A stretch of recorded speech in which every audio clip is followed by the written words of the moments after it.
Welcome to the Highlights from Ukraine podcast, your daily audio summary of the latest news reported in the Ukrainian media. Due to the recent attack, Ukraine is experiencing pretty severe power outages. We are doing our best to still release new episodes daily, but in case we won't be able to do so, be assured that we will resume as soon as possible and stay with us. You can support us by rating the podcast, sharing it with your friends, and by donations via the Patreon and PayPal. All links will be in the description to this episode. Your support helps us to get through these hard times. My name is Artem, and here is the news. For 285 days, Ukraine defends itself against the forces of the Russian invasion. The Russian Ministry of Defense stated that on Monday, the airbases of Dyagilevo in Ryazan and Engels in Saratov regions of Russia were attacked, reports Ukrainska Pravda. These are the airbases of the strategic bombers that regularly launch missile strikes at Ukraine. In the morning, Russian media reported that the fuel tanker exploded at an airfield near the Russian city of Ryazan, as a result of which at least 3 people were killed and a drone crashed into bombers at an airfield in Saratov region. The Russian Defense Ministry confirmed casualties, adding that 4 more Russian servicemen were injured. According to the Russian officials, Ukraine attempted to carry out strikes with Soviet-made unmanned aerial vehicles, but the Russian air defense system intercepted them flying at a low altitude. In the result of the fall and the explosion of the fragments of drones on Russian airfields, 2 aircraft were slightly damaged.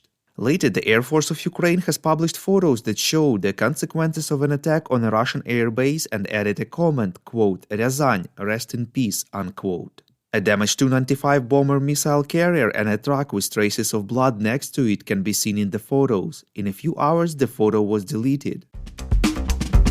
Russia conducted another massive missile strike against Ukraine, reports Interfax Ukraine. According to the Air Force Command, the air defense units managed to shoot down about 60 of more than 70 missiles fired. Prime Minister of Ukraine Denis Shmyhal said that the Russian missiles hit energy infrastructure facilities in Kyiv, Vinnytsia and Odessa regions of Ukraine. Emergency power outages have been introduced in a number of regions, however, the country's energy system remained integral. For example, missiles hit 2 infrastructure facilities in Odessa region. 1 person has been hospitalized. National energy operator Ukrenergo announced that some of the power plants will not be able to operate at full capacity for a certain time. In combination with frost in the coming days, this will lead to an increase in the electricity deficit in the system. In order to maintain a balance between production and consumption of the resource, all regions of Ukraine will introduce an emergency outage mode. Head of Ukrenergo Volodymyr Kudrytsky said that a few days will be needed to restore the electricity generation after the Russian attacks, reports Ukrainska Pravda. After that, the energy system will begin to stabilize. The border police of Moldova found the fallen missile near the city of Brintseni in the north of the country, reports Radio Liberty. The Interior Ministry of Moldova bomb experts were working on the scene. The Ministry of Foreign Affairs of Ukraine stressed that this once again proves that Russian missile terror poses a huge threat not only to the security of Ukraine but also to the security of neighboring countries. In his evening video address, President of Ukraine Volodymyr Zelensky thanked partners for the air defense systems Ukraine is currently using. Every downed Russian missile is concrete proof that terror can be defeated, stressed Zelensky. He informed that at the moment Ukraine cannot ensure complete security of its sky. The president said that at least 4 people were killed by Russian strikes yesterday.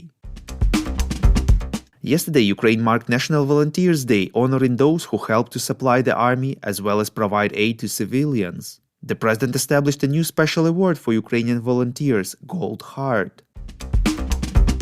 We call on you to demand from governments of your countries to impose the toughest sanctions possible on Russia and its citizens to stop their invasion of Ukraine.